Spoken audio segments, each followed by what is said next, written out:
Okay, so basically this review was split into two parts because I already verified a YouTube channel, two YouTube channels with my same phone number, and now I can't even do it on this one. So I'm forced to split it into two. Okay, so here's another episode of ChuhCharlet. It's been a while. I'm putting less filters on my voice because why the fuck not? Now, this is the album I've been familiar with for a while, Orpheum. It came out like 4 months ago. No, not 4 months ago. It came out like 5 months ago. But I've been familiar with it for a couple months, with most of the songs saved to my playlist. This is still a niche album, as there's only 416 views on the YouTube playlist, and all the songs range around like a couple hundred views. Now, I will be reviewing every single track by track, and then I'll give my main takeaways, and I'll give my scores of each one. Now, the first song is Buried Treasure. It's nice. It's a nice opening, but it's a bit forgettable for me. And it feels like a little bit of a mystery piece for a film. It feels very immersive, getting more and more blurred, but I think this is a part of why it's also kind of like forgettable, because there's not like there's not anything poking out too much. It just kind of melts, but it fits. And I give that a 6 out of 10. Now, second track, Tilt Your Head Down. It has a very nice odd groove paired with what I think is a guitar. I wonder how they even micro-tuned their guitar. There's a very nice explosive moment out of nowhere in the song, because in most of the songs like a little bit of a quiet song, and then there's that explosive moment in the middle.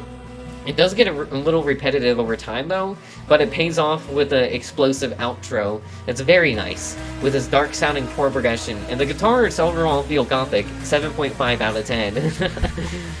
Third song, Twin Arrows. The intro was a little bell instrumental. It was like a little bell. It was like a little bell. It sounded spooky.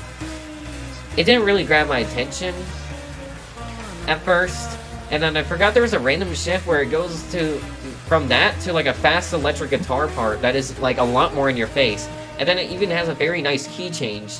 The song feels like a back and forth of the stages of grief and anger and acceptance. 7.7 out of 10. The fourth song, Take the Reins. I do like how the riff keeps playing with everything else changing around it. I honestly forgot about this for a while until I reheard it. I do feel like the vocals are a little bit more poppy melody-wise, and I think it fits here. But I'm talking about the chorus when I say that. In the verses, it feels a little bit hard to follow the melody. It feels a little bit too juggly. Jeez, my words. I hope you can tell what I mean here. I feel the chorus is satisfying, but me personally, I'm not too big on most of the song being that one riff with ambience around it, despite it sounding nice. It's definitely better than the first track. 6.8 out of 10. Now, track 5. I'm pretty sure it's track 5, yeah. So, it's called Speaking in Tongues. I do like the riff, and I feel like this is one of the most intentionless songs and scary sounding on the album, and I appreciate it for that. I wonder why about the choice, like why they chose 25 Ito instead of 24. That was just a small detail that I thought was a little odd. I like the change from the tension to a small reassurance at like a little part that feels like you're getting reassured that everything's okay, and then you go back to the main riff with cool ass bass. It feels like a scene where people in the movie are trying to solve a murderer, but the murderer is among them. And then when the outro changes to what it sounds like a breakbeat, it really encapsulates what I just imagined there.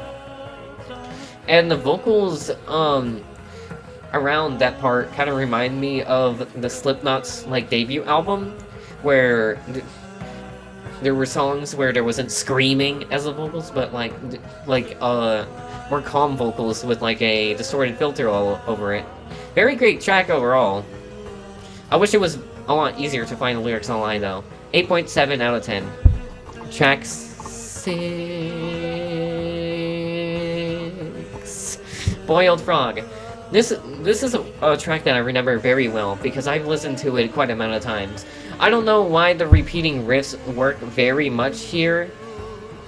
I don't know. And it has a very nice chorus. And explosive parts of the song are very raspy and also expansive in the mix, and ends beautifully. 8.5 out of 10. Track 7, Balance B. I very much like the choice of the steel pan, and the chorus with all the brass sounds. It sounds amazing over there. And the drums are just simple in the verses, and it really fits. And the outro feels like a mix of a 80s rock band making a song saying goodbye to the album they're making. Like how a lot of albums back then used to like really prioritize the outro of the album being like Rand or like some sad feeling. Like it feels like an 80s rock band saying goodbye to the album that they're making, and they're making it sound hopeful. 9 out of 10.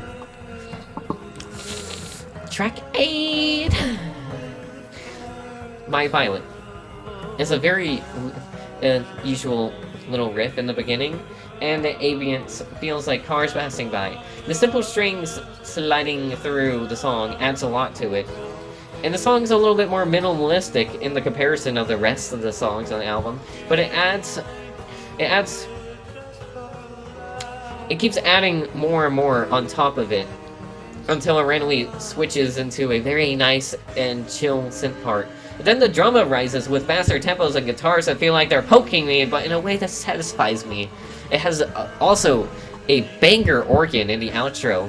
8.8 out of 10. Track 9 wins up the best. It feels more classical with a way that they use tension, and it sounds like from what it sounds like, they're using diminished chords in the beginning. I don't know what they're talking about in the lyrics, but that's okay. It's based more off of the sound, as what I gathered. The drums really... Okay, the part when the drums come in really remind me of Computer Electronic Instruments Part 2 by Aphex Twin. On top of that, it sounds like another mystery to solve. The key change also sounds very nice at the last minute, with the vocals feeling like they don't know what to do with themselves. No, the song and the vocals feel like they don't know what to do with themselves, and then wanting to be a hopeful... I'm trying to say, overall, the song feels like it does not know what to do with itself, but it also feels hopeful at the same time. I still appreciate it. It's a 6.6 out of 10. Alright, track 10, Flies Control My Pain. It has a very, very nice melody, or arpeggio, in the beginning of the song. It makes me feel like whatever room I'm sitting in is getting brighter, but I still have leaves to latch on, and... Yeah, no, I feel like I'm sitting in a room, and it's getting brighter, and I have leaves I have to latch on and jump in between to save myself from falling into a pit of lava. I feel like the vocals can sound a little distorted here to go with the rest of the mix. It would have fit more with it. Just a preference, that's all. The chorus sounds like a wannabe crazy girl character, but she got her own animation theme. Like her own animation meme theme song. But if it went actually very hard. Very pleasant, but eek track. 8 out of 10. That's the end of part 1. Watch part 2 to see the rest of the review. Stupid, I had to split this shit.